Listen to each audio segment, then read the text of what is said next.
سلام به همگی. امروز من برنامه‌م اینه که در رابطه با گرامر present perfect توضیح بدم. این گرامر بسیار پرکاربرده، چه در زبان محاوره‌ای و چه در زبان نوشتاری و ادبی. پس من قول میدم که با یادگیری این گرامر و به کار بردنش توی مکالمتون زبان انگلیسی شما به طور قطعی 10% ارتقا پیدا میکنه. پس قول میدم که اگر خوب این ویدیو رو نگاه کنید و سعی کنید تمام نکات رو با دقت و تمرکز کامل یاد بگیرید، بعد از این با به کارگیری گرامر پرزنت پرفکت توی مکالمات و نوشتارتون راحت تر انگلیسی رو میتونید صحبت کنید. من سعی میکنم به راحت ترین شکل ممکن پرزنت پرفکت رو آموزش بدم. پس با من همراه باشید تا آخر این ویدیو. یک گرامر ساده در زبان انگلیسی present simple هستش. برای مثال بیاید راجع به یک ازدواج صحبت کنیم. مثلا دوستم میاد به من میگه Are you married؟ من میگم Yes, I got married 2 years ago. این یعنی این که من 2 سال پیش ازدواج کردم. این تنها اطلاعاتیه که من در رابطه با جواب سوال به دوستم میدم. آره، من 2 سال پیش ازدواج کردم. آیا دوست من میدونه الان من در چه حالم؟ الان این وضعیت ازدواج به چه شکله؟ هیچی نمیدونه. تنها چیزی که دوست من میدونه اینه که من 2 سال پیش ازدواج کردم. برای مثال اگر این تایملاین زندگی من باشه و این نقطه 2 سال پیش بوده باشه، مثلا 2 years، دوست من میدونه اینجا یه ازدواجی صورت گرفته.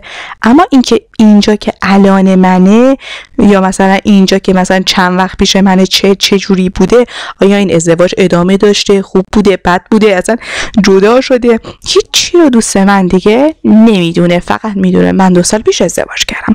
I got married 2 years ago. این یه فرم ساده است. اما فرم present perfect چی میگه اینجا؟ اما اگر بخوام از present perfect استفاده کنم و ساختاری مثل این جمله رو بگم I have been married for 2 years، یعنی من 2 سال هست که ازدواج کردم. نگفتم 2 سال پیش، گفتم 2 سال هست، یعنی از اون موقع تا الان. یعنی دارم یه duration میدم، یک بازه، یعنی من توی این بازه ازدواج کردم. الان برای مثال من گفتم اینجا همون 2 سال پیش است دیگه، درسته؟ اینجا هم من الانم، اینم الان منه. وقتی دوستم اصلا میپرسه مثلا are you married و من میگم yes I have been married for 2 years، یعنی وقتی میام از present perfect استفاده کنم یعنی دارم به دوستم میگم که اینجا که 2 سال پیش بود تا اینجا که مثلا الانه، کل این اطلاعات رو دارم بهش میدم. یعنی از 2 سال پیش من ازدواج کردم و تا الان ادامه داره. دارم بهش اطلاعات بعدش هم میدم. فقط نگفتم ازدواج کردم، ازدواج کردم و ادامه داره. یعنی تا همین الان پابرجاست. یعنی دوست من از وضعیت الان من خبر داره. ولی وقتی تو present simple گفتم I got married 2 years ago، یعنی تموم شد دیگه، نمیدونه الان هست نیست، تموم شده، ادامه داره، هیچی نمیدونه.